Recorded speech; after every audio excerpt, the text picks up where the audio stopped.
the leader of the Labour Party, Jeremy Corbyn.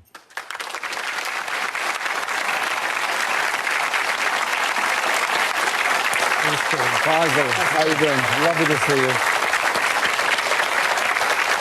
At this point, I should point out that the audience members have been carefully selected to provide balance. A third are declared Conservative supporters, a third are for Labour and a third are undecided. So let's get started with our first question, which comes from Ines. Mr Corbyn, in your speech following the Manchester attack last Friday, you stated that no government can prevent every terrorist attack and that we need a foreign policy that reduces rather than increases the threat to this country. Islamic State have clearly stated that anyone who doesn't abide by their ideology is their enemy. So why should we soften our foreign policy if it is blatantly obvious that there is no room for negotiation? It's not about softening our foreign policy. It is about absolutely condemning what happened in Manchester. Innocent lives were taken, young women and girls out enjoying themselves for the evening. That's the society we live in. That's the society I want to live in. And nobody should be allowed to take that away from anybody. The person who committed it did an appalling and abominable and atrocious act, as did apparently those that were conspiring with him. The police investigation is ongoing. My point was that we have to have a foreign policy around the world that doesn't leave large areas without any effective government, such as in Libya at the present time, which can become a breeding ground of a place of enormous danger to all of us, and indeed any Western country in Europe or in North America. My point was absolute condemnation. My point was that we need more police, not less. That's why we're pledged to provide 10,000 more police on our streets, and that we wanted a foreign policy that didn't leave large areas of the world ungoverned, so that we had a more secure future for all of us. And do not allow this to become an attack on our multicultural society or on the wonderful faith of Islam. This is a perversion of Islam, that what was done in Manchester, as indeed other attacks have been. What we need is a strategy that protects us, but a foreign policy that engages with the rest of the world as well, to bring about a safer world for all of us. I just want to throw that back at Ines. Does that satisfy you? I think it's just, in terms of foreign policy, you know, are you going to look the other way if there's any military intervention that is needed in that area to support the coalition that are fighting IS? Well, the coalitions that are dealing with IS in Syria are complex, and they're sometimes fighting each other as well. My whole point is that we have to cut off the funds for IS, cut off the arms for IS, cut off their publicity as far as we can, but also bring about a peace process in Syria by reconvening the Geneva talks, including all the neighbouring countries as well as Iran, but also bring about a constructive dialogue in Libya so that we don't have huge areas of that country with all its oil wealth underneath it, ungoverned and a prey for this kind of thing. There are desperate people in Libya living in refugee camps. Let's give them something positive and some hope by bringing about stability in that country. It's up to all of us to engage with that, because if there is ungoverned spaces around the world, then actually everybody's under threat. Well, let's move it on. A related question from Callum McNeill. Good evening, Mr Corbyn. The horrific events in Manchester are not the first time this nation has faced terrorism. You and two of your senior colleagues openly supported the IRA. How can we really trust you in stopping terrorism? I wanted dialogue in Northern Ireland during the 1970s and 1980s. I did make contact with Sinn Féin when they were not allowed to travel. Their leadership was not allowed to travel to Britain, for example. I wanted there to be a process. And that peace process came about by the actions of people such as John Hume, such as Gerry Adams, such as David Trimble, who eventually brought about the ceasefires with both governments, both the Conservative and later with the Tony Blair-led Labour government. And that brought about the Good Friday Agreement, which respects all the historical traditions of Ireland, which is obviously fundamental to bring about peace. And I think we should all be pleased that we've achieved a great deal through the Good Friday Agreement. And do you know what? That Good Friday process, recognising those differences, has become a bit of a model for peace processes around the world, where people who were not talking to each other, worse than that, now travel the world together in order to promote peace and dialogue in the Middle East, in Colombia, and in the past in South Africa. I think we should be pleased about those achievements. Is it worth clarifying for Callum? Did you vote for the Good Friday Agreement? Yes, I did. Absolutely, Okay. absolutely. Okay, well, yes. let's talk about something. I mean, Callum talks about, can we trust you on stopping terrorist threats? Let's talk about something practical. Armed police officers. Do you think there should be fewer? Do you think there should be more? The same? None? I think there should be what is necessary in order to save and protect life. I want to live in a society that is safe and secure. Ideally, nobody wants to see armed police officers anywhere. The reality is, at the moment, they are there and they have been necessary. Just a quick comeback, Callum. With all due respect, Mr. Corbyn, you didn't actually answer my question. You have openly supported the IRA in the past. And I can give you an example. Attending a commemoration for the 8 IRA men who were killed at Loughgall. Now, in your words, it was to honour them. Maybe you can share with the electorate why those IRA men were actually killed. The commemoration I think you're referring to was a meeting I was at in London where there was a period of silence for everyone who had died in Northern Ireland. Mr. Corbyn, the event was actually to commemorate the people who were killed in Loughgall. And the reason they were killed in Loughgall was they were on their way to kill British policemen. And the contribution I made to that meeting was to call for a peace and dialogue process in Northern Ireland. It's only by dialogue and process we brought about the peace in Northern Ireland, and I think that is a good thing. And I think going forward we need to make sure that in the Brexit negotiations there is no return or to any kind of hard border between Northern Ireland and the Republic. OK, thank you, Callum. John Dare. John. Mr. Corbyn, like many voters, I approve of many of the policies in your manifesto. The problem I have is that I don't see you as someone who could effectively run this country. How can you convince me that you're the man for the job? We wrote this manifesto, which I'm glad you approve of, by consensus within the Labour Party and our affiliated groups and organisations, and from the contribution of hundreds of non-affiliated political groups who have very important views to communicate to us.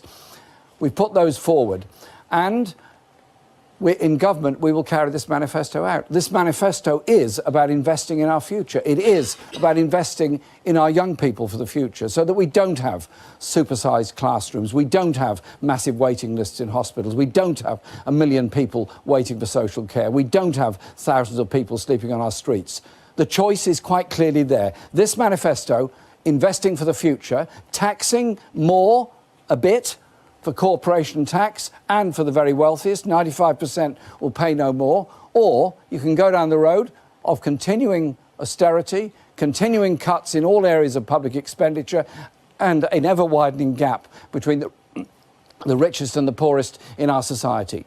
I am very proud of this manifesto, proud to lead this party, and you know what? I'll be very proud to put this manifesto into action by legislation and by government. And I'm looking forward to the chance of doing it. Mr. Corbyn, John's question was actually, he likes the manifesto, but it was your own leadership he was questioning. Could you just address that to John? Well, I'm sure when John and I get to know each other, we'll get along fine, and we'll get to like each other. I'm sure we will. John, people have perceptions about each other. But you know what? In life, I meet lots of people. Some I agree with, some I disagree with, some I profoundly disagree with. But I always want to get to know them, because everybody I meet and everybody you meet knows something we don't know. You should never be so high and mighty you can't listen to somebody else and learn something from them. To me, leadership is as much about using this as using this. OK, Roxanne. Moving on to Roxanne. Where's Roxanne? Roxanne, there we go. Hi, Mr. Corbyn. I'd like to know, for people like myself who voted to leave the European Union and have voted Labour in the past, how are you planning to deal with immigration? The Conservatives have pledged a number. Why won't you? When we leave the European Union, we accept the results of the referendum. It's taken place. It's happened. We accept it. And the priority has to be negotiating tariff-free trade access to the European market to protect jobs in this country. That we will do. It also has to be about the future relationship with Europe, because they are, after all, our very close neighbours. On the issue you mentioned of immigration, the free movement is implicit in membership of the European Union. It obviously stops when we leave the European Union. In the future, there has to be managed migration, and it has to be based on the needs of this country and our economy and of the rights of family reunion. I'm not going to stand here and put a figure. Our Prime Minister has done that now in the third election running and has got nowhere near meeting that figure. I would say we have to have managed migration, we have to have protection of EU nationals living here, just as much as there should be protection of British nationals, of which there are very many living in other parts of Europe. But we should also remember that if people hadn't migrated to this country, we would have a much worse health service, education system and transport system than we have. The contribution that's made to your living standards and mine by people who have come here is huge. But I'll tell you what will change. We will not allow companies to bring in whole groups of very low-paid workers in order to undercut often fairly low-paid workers in this country, thus destroying their working conditions. And so that is part of that managed process. At the moment, we have some disgraceful undercutting and we have huge impacts on different communities. The other point I just make in finality on this, because I can see Faisal's moving his hands, is that we would also reinstate something that Gordon Brown introduced when he was Prime Minister, which was an impact fund for communities that had had an influx of new residents and needed support on vital local services. And so we accept the result, we negotiate with Europe, we have a good relationship with Europe, and we manage our own future. Just help Roxanne out here. You won't give a number, but the current net figure is 248,000. Higher, lower, well, the same? I would have thought under a managed migration system, it certainly wouldn't go up anymore. It would probably, but I don't want to be held to this, come down. That's a probability. But I would say we have to recognise that we do have serious skill shortages in this country because we have not invested enough in education and training for a very long time in this country. We need to turn that around. Miranda. Where's Miranda? Miranda. Hi. Hello. Hi, Miranda. How are you doing? By contrast, I'm a Remain voter, and I feel that the Labour response to Brexit has been lacklustre. I don't really see a big difference between the Tory and Labour responses, but it's a really big issue for me. Can you tell me why I should vote Labour instead of Lib Dem as part of the 48%? Because we have to accept the reality of the result of the referendum. It happened, it was a democratic choice. More people voted in that than any other recorded vote in our history. And so it's there, it's a decision. That doesn't mean we're leaving the European Union, it doesn't mean we're leaving Europe as a continent. It's still there, obviously, and we're going to have a relationship with it. I've said, and in answer to our friend over there, I said that we would guarantee the rights of European Union nationals in Britain to remain here. And indeed, within days of the referendum, Andy Burnham, who was then our Shadow Home Secretary, proposed that resolution in the House of Commons, and it was in fact carried by a huge majority because the Conservatives chose not to take part. There's going to be a relationship with Europe. Our universities must have a close relationship with Europe. We will defend working rights such as working time directive, paternal leave, maternity leave, all those very important things we've gained from the European Union. We'll protect those in the future. And we will also remain part of a number of very important agencies such as policing and intelligence sharing, as well as environmental protocols. It's no good one side of a sea polluting it and the other side not. You've both got to agree not to pollute the sea. You have to work together to achieve things. So what I say to you is, the result is there. It happened. Let's build a sensible, good, tariff-free trade relationship with Europe. Every car that's made in Britain, or most of the cars that are made in Germany, the parts come from both sides of the channel. You could say the same with aircraft, you could say the same with an awful lot of other manufacturing industry. That's going to carry on, and it will have to carry on. Otherwise, we'll destroy our own manufacturing industry. But I'll tell you what we won't do. We won't threaten Europe with turning this country into a sort of corporate tax haven with low tax, low wages and low investment. We want high wage, high investment, growing economy with good relations with our neighbours and indeed, of course, with the rest of the world. Well, on that, Manit. Where's Manit? Good evening, Jeremy. Evening. I'm a proud Mancunian and a small business owner brought up in a Labour voting household by salt-of-the-earth parents who gave me their best. Why have you made it impossible for me to vote Labour in this election with your ruthless, short-sighted policies such as 26% corporation tax, the abolishment of zero-hour contracts, £10 an hour minimum wage, and now you want to put VAT on my children's school fees?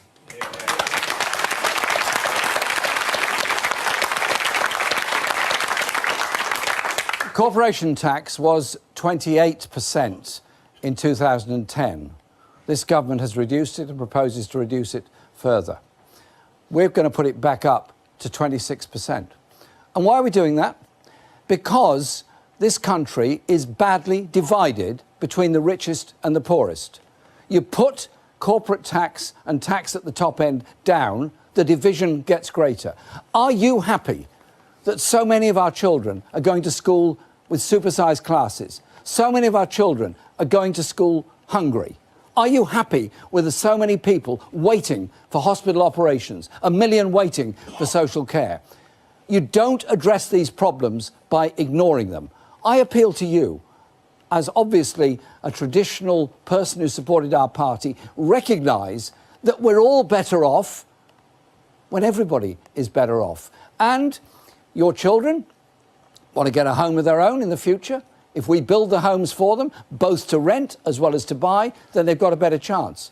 Your children, I'm sure, would like to go to university. I do not believe we should charge fees for our students to go to universities because we all benefit from them graduating and becoming well-qualified citizens. So what we're proposing in this manifesto is transformational, because for the first time for many years, we're saying this younger generation should not be worse off than we are or ones that went before. They should actually be better off. This is about rejigging the way that we run our economy. But I'd also say to anyone running a small business, I work with small businesses. I talk to them. I listen very carefully to what they have to say. They are often very badly exploited by much bigger business who delay on payments, often don't pay at all, and force them out of business. We want a society and an economy that invests and a legal system that protects those that are working really hard. Surely a £10 an hour minimum wage, a living wage, a real living wage by 2020 would mean we actually spend probably a bit less on working tax credits, but it would also make an awful lot of people a lot better off. And do you know what? They'd spend the money in the local economy. It would be something that would be good for all of us. I appeal to you, think again. How did we get our welfare state in Britain? How did we get our National Health Service? We got it because the Labour Party was bold enough in the post-war period to invest in the future. Mr. Cool. Our Labour government will do the same. We're just trying to get one more. Yeah, David Gerard. David. Where's David? Hi, this way. Okay. Given your long-standing support for nuclear disarmament, would you be prepared to use the nuclear deterrent, and if so, in what circumstances? I want to live in a world that's free of the danger of a nuclear holocaust. Any nuclear weapon used anywhere in the world is a disaster for all of us.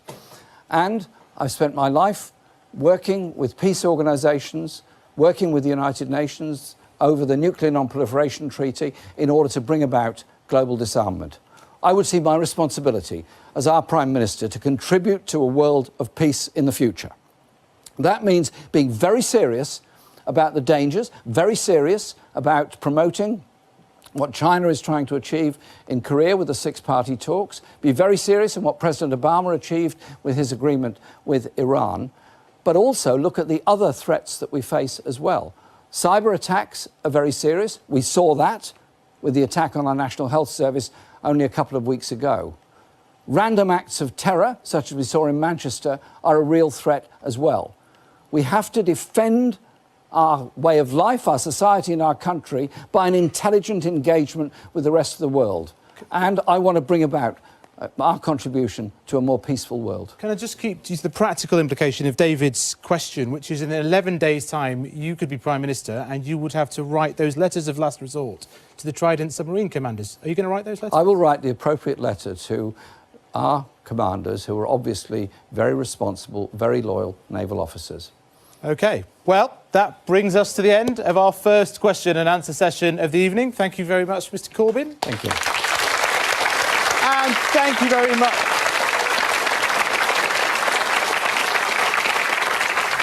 Coming next, Mr Corbyn head-to-head with Jeremy Paxman. You didn't frankly have the balls to put country before party.